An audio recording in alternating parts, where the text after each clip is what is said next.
अरे भाग्यवान, अब काहे गिनने जा रही हो? देखो तुम्हें क्या क्या चीजें चाहिए, थोड़ा लिख कर दे दो ना। असल में क्या है कि काम के वजह से मुझे याद नहीं रहता। तुम तो हमेशा सब कुछ भूल जाते हो। तुम क्या सच में भूल जाते हो या फिर ये चाहते हो कि जो मैं चाहूँ वो मुझे ना मिले? अरे नहीं नहीं गिन्नी, ये तुम क्या कह रही हो? देखो तुम जो चाहती हो, क्या मैंने तुम्हें आज तक नहीं दिया क्या? बताओ, क्या नहीं दिया है क्या? बताओ। हाँ हाँ दिया है, लेकिन इन दिनों तुम सब कुछ भूलने लगे हो। अरे भूल नहीं रहा हूँ। असल में जानती हो, रोज नई नई चीजें देना कुछ खास नहीं रहता। मैंने सोचा कि एक दिन हफ्ते में तुम्हें जो चाहिए वो सब तुम्हारे सामने लाकर रख दूंगा। तब तुम खुश रहोगी और मुझे अच्छे अच्छे पकवान बनाकर खिलाओगी। ठीक है, देख लेंगे। वैसे सुनो, आज आते समय एक बस्ता चावल ले आना। घर में चावल खत्म हो रहे हैं। ये लो, बिल्कुल जैसे ही ऑर्डर करोगी सामने ले आकर रख दूंगा। और देखो, चारों तरफ लोग 2 वक्त की रोटी के लिए तरस रहे हैं। तुम ठीक कहते हो। वही मेरी छोटी बहन है, कहाँ से उसे पकड़ लिया, उस भिखारी से शादी कर ली। अब देखो, 2 वक्त की रोटी के लिए आंसू बहा रही होगी। हाँ तो फिर बताओ, तुम्हारे जैसा सुख और किसे मिला है? अब बताओ, मैंने तुम्हें अच्छे से रखा है या फिर नहीं बताऊं? हाँ, सच में तुम मुझे बहुत अच्छे से रखते हो। मुझे खाने पीने की कोई कमी नहीं होती। हर महीने तुम मुझे 5 साड़ी देते हो और गहनों की तो कोई कमी ही नहीं है। हाँ, और तुम्हारी बहन, अरे उसे तो साल भर में एक कपड़ा भी नहीं मिलता।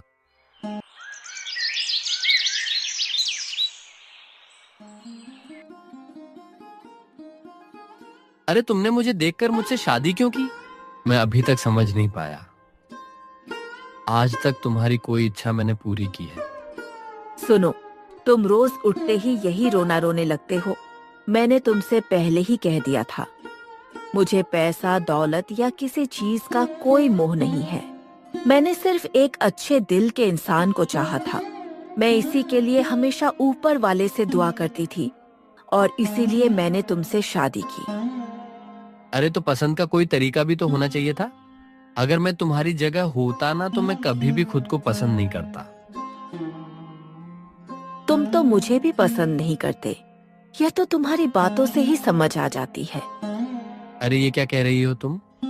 ये देखो, तुम रोज उठते हो और मुझे यही बातें सुनाते हो। इसी बात से समझ आता है कि शायद तुम मुझे छोड़कर किसी और से शादी करना चाहते हो। ये क्या बात कर रही हो तुम? ऐसा मैं कभी सोच नहीं सकता। असल में जब कोई आदमी अपनी पत्नी को ना बहुत सी चीजें देता है तो मुझे बहुत दर्द होता है। मैंने तुम्हें 6 महीने पहले एक साड़ी दी थी, वही अब तक पहनी हुई हो। मुझे ज्यादा कुछ नहीं चाहिए। जो कुछ भी है उसमें मैं खुश हूँ। मैं सिर्फ तुम्हारे साथ इस घर में शांति से अपना जीवन बिताना चाहती हूँ।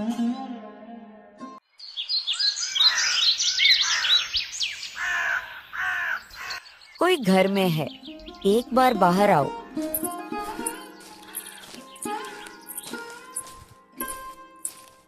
क्या हुआ? क्या चाहिए? मैं कब से रास्ते पर चल रही हूँ, मुझे दया करके थोड़ा पानी दे दे। मुझे बहुत तेज प्यास लगी है। जैसे ही बड़ा घर देखा, पानी मांगना शुरू कर दिया। फिर पानी के नाम पर क्या क्या मांगोगी? इसका कोई ठिकाना है? नहीं, मैं कुछ नहीं मांगूंगी। मुझे सिर्फ थोड़ा पानी चाहिए। मुझे सच में बहुत प्यास लगी है। अब मैं और नहीं चल सकती। पानी वाणी कुछ नहीं है, तुम यहाँ से चली जाओ। तू ऐसा क्यों बोल रही है? मैं तो तुझसे मदद लेने आई थी।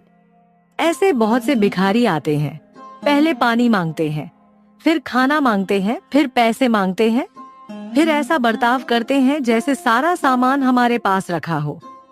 ऐसा मत कह, मैं ऐसी नहीं हूँ। अगर तू मुझे पानी देगी तो मैं तुझे बहुत आशीर्वाद दूंगी। क्या मैं उन आशीर्वादों को खा लूंगी? चुपचाप यहाँ से चली जाओ। मेरा समय बर्बाद मत करो। ठीक है, मैं जा रही हूँ, लेकिन याद रखना, जिस तरह से तू मुझसे पेश आई है, यही बर्ताव लोग कभी नहीं भूलेंगे।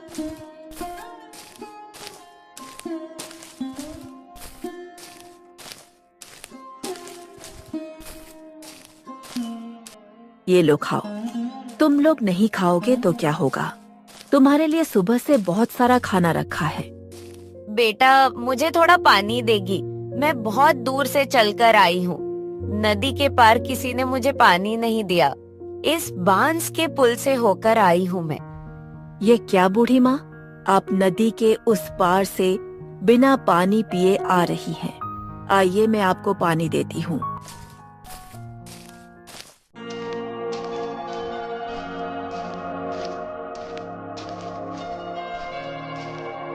बहुत शांति मिली है बेटा।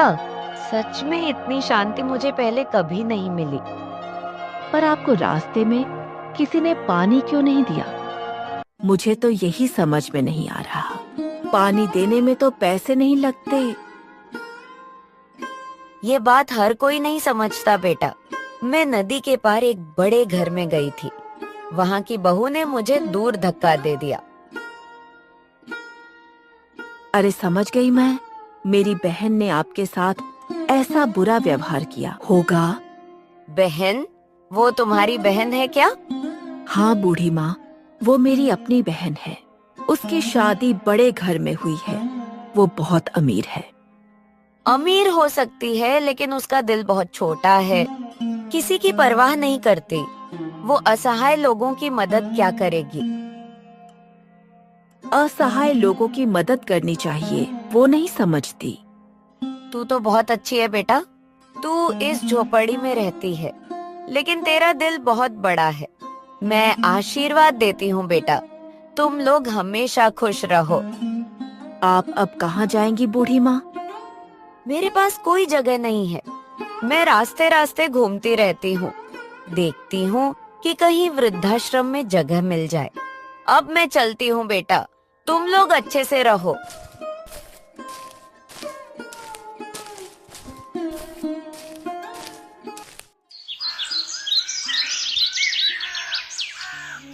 अरे कहाँ हो रूपा बेटी? देखो तो मैं आ गया हूँ। अरे कहाँ गई है? बाहर आओ।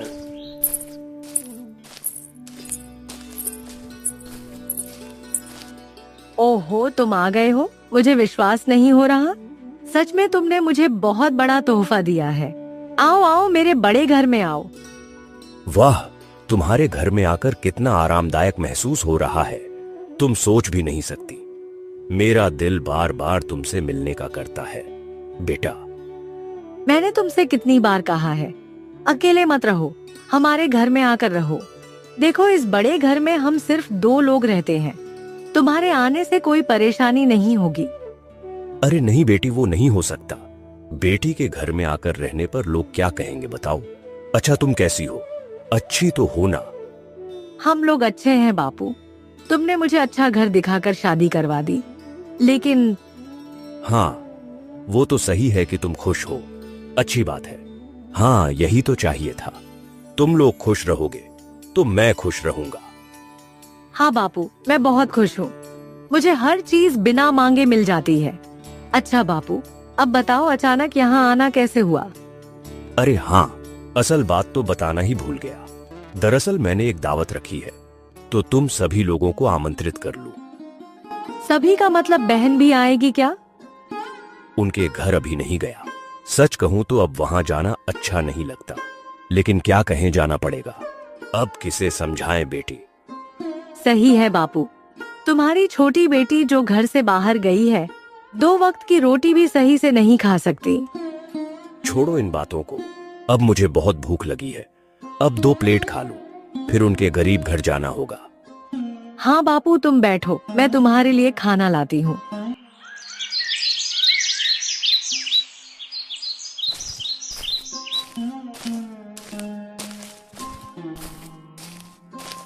ओह बापू, तुम, मेरा सौभाग्य कि तुम मेरे घर आए। आओ आओ, अंदर आओ। अंदर आऊं? अरे तुम्हारे अंदर तो सब सामान ही है, घर और बाहर कोई फर्क ही नहीं है। बापू, छोटा घर है इसलिए। ठीक है, ठीक है। सुन, ज्यादा देर नहीं बैठूंगा। तुम्हें कुछ बताने आया हूं।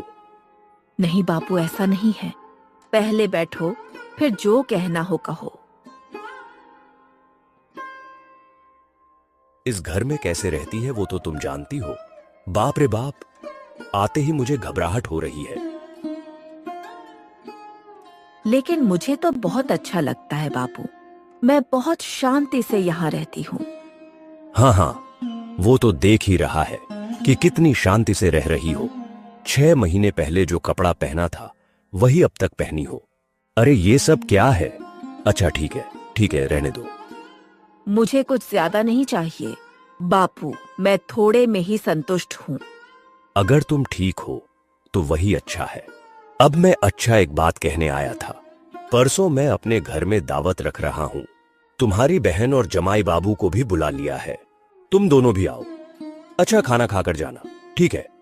क्या खास मौका है दावत का बापू? अब कोई खास मौका नहीं है, बस मेरा मन किया तो दावत दे दी। ठीक है बापू, मैं उस दिन उन्हें लेकर आ जाऊंगी। हाँ ठीक है, ठीक है। फिर वही बात हो गई। चलो अब मैं जाता हूं। यहां ज्यादा देर रुक नहीं सकता। यहां अच्छा नहीं लग रहा है। चलो मैं जाता हूं।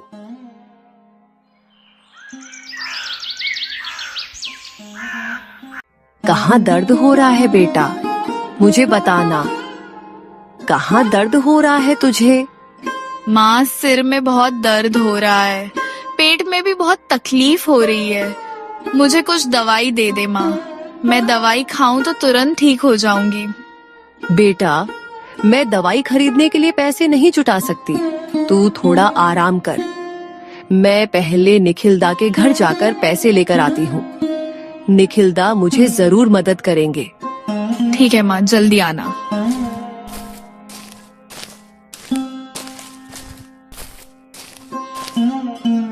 निखिलदा, कृपया मेरी मदद कीजिए। मेरी बेटी बहुत बीमार है। दवाई खरीदने के लिए मेरे पास एक भी रुपया नहीं है। अगर तुम मुझे कुछ पैसे दे दो तो बहुत अच्छा होगा। भाई, हम बहुत मुश्किल में हैं। मैं तुमसे मदद की उम्मीद लेकर आई हूँ। कृपया मुझे इनकार मत करो, नहीं तो मेरी बेटी की हालत बहुत खराब हो जाएगी। वो शायद बच नहीं पाएगी। अरे नहीं बहन, हमारे पास अभी पैसे बिल्कुल नहीं है। अब मैं क्या करूं? कहां से मदद मांगूं? मुझे किसी भी हालत में अपनी बेटी को बचाना है।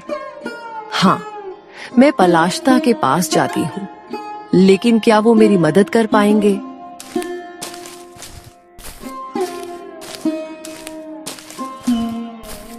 पलाश्ता, घर पर हो क्या? क्या हुआ है? मेरी बेटी की तबीयत बहुत खराब है। दवाई खरीदने के लिए मेरे पास पैसे नहीं है। निखिलदा के पास गई थी, लेकिन उन्होंने मदद नहीं की। अब मेरी बेटी बिना इलाज के मर जाएगी। तुम मत रो दीदी, हम है ना। रुकिए, मेरे पास कुछ जमा पैसे हैं, मैं तुम्हें दे देती हूँ। तुम जाकर दवाई ले लो। तू अपने जमा किए हुए पैसे मुझे दवाई के लिए देगी? क्यों नहीं दूंगी। मुझे लगता है इन पैसों की तुम्हें जरूरत है, इसलिए मैं तुम्हें दे रही हूँ। तुझे बहुत धन्यवाद। तुम्हारा दिल कितना बड़ा है। तूने आज मुझे समझाया है कि इंसानियत क्या होती है। ठीक है, अब ज्यादा धन्यवाद मत देना। जल्दी से दवाई लें कर घर जाओ।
हम वहाँ जा रहे हैं।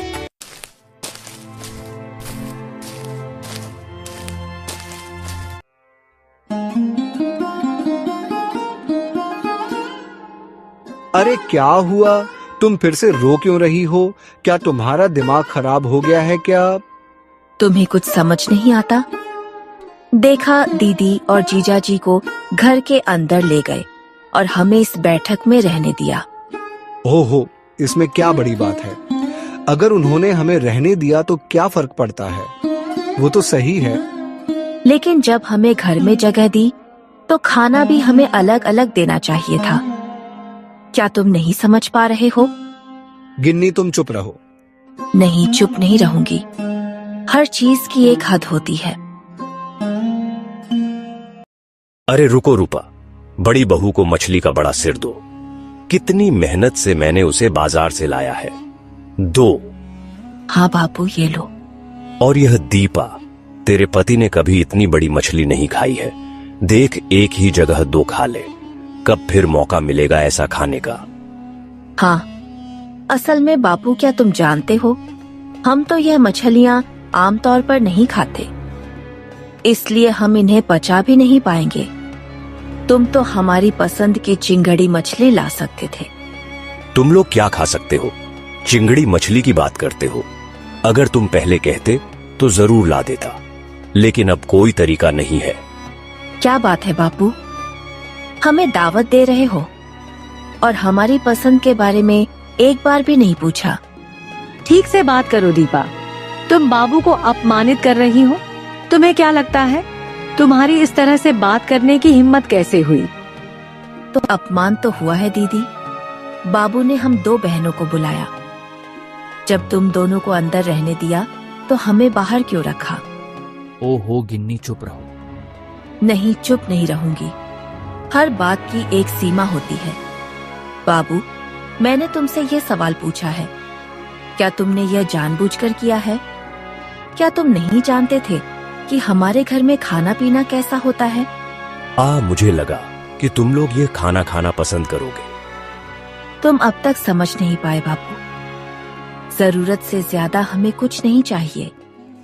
अगर तुम नहीं समझ पाए तो यह हमारे लिए अपमानजनक है।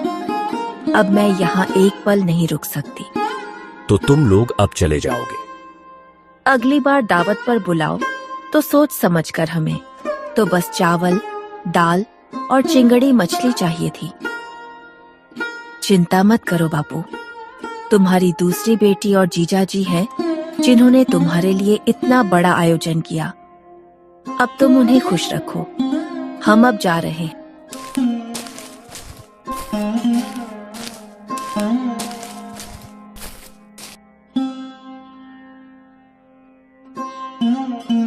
ओहो, तुम ये क्या कह रही हो गिन्नी? तुम पापा के सामने ये सब बोल सकती हो क्या? हैं? अगर वो मुझे और तुम्हें अपमानित कर सकते हैं तो मैं भी बोल सकती हूँ। वो बड़े हैं, इसलिए मैं अब तक चुप रही। लेकिन हमेशा चुप रहना ठीक नहीं है।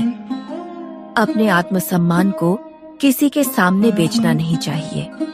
देखो, मेरे लिए तुम्हें कितना अपमान सहना पड़ रहा है। यह तुम्हारी गलती नहीं है। जिनकी जैसी मानसिकता होती है वो वैसा ही करेंगे। चलो, दिन भर से कुछ नहीं खाया। घर में मैंने झींगा मछली तल कर छोड़ी है। 2 कटोरी चावल डालकर फिर झींगा मछली से आराम से खा लेना।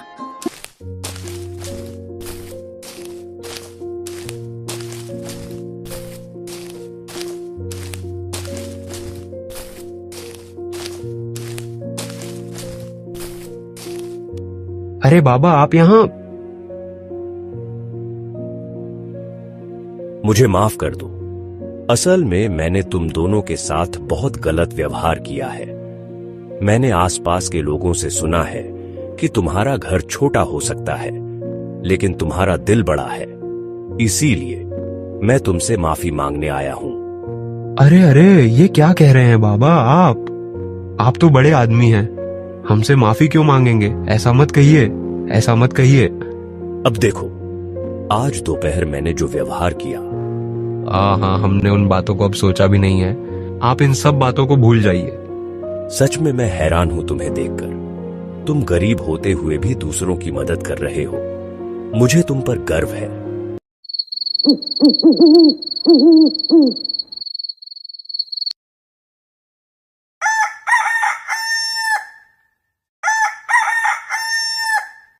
हमारी कहानी आपको अच्छी लगी हो तो हमारे चैनल को लाइक और सब्सक्राइब करके एक प्यारा सा कमेंट जरूर करें। Thanks for watching.